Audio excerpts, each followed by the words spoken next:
Imħabbra skema ġdida għat twaqif ta' kooperattivi fis-settur pubbliku bil-għan li tieħu post iż-żewġ skemi eżistenti li nħolqu fis-snin design.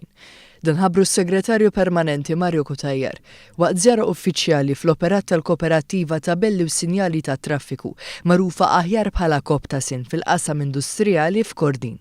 Is-Sur Kutajjar spjega kif permezz ta' din l-inizjattiva il-ħaddiema taċ-ċivil ser ikollhom l-opportunità li jingħaqdu bejniethom u jwaqfu kooperattiva bil-għan li tiżdied aktar l-effiċjenza u l-produttività fis-servizz pubbliku. Indika kif Malta hawn 4 kooperattivi fis-servizz pubbliku u li permezz ta' ċirkolari l-ġdida kooperattiva tista' titwaqqaf b'5 membri minflok 7.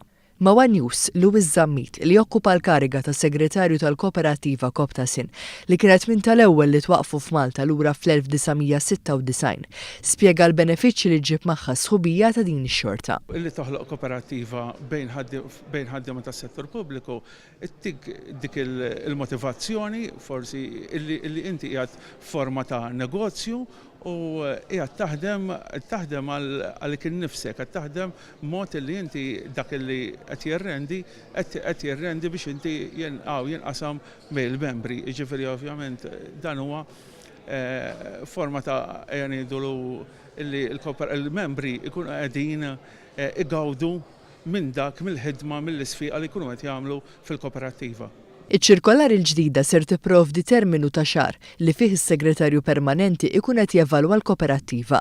Fin-nuqqas ta' risposta, it-talba ser titqis bħala waħda approvata b'mod awtomatiku. Apparti minn hekk, l-operat u l-andament tal-kooperattiva ser ikunu suġġett għal skrutinju kemm mis-Segretarju Permanenti innifsu kif ukoll mill-awditjar intern.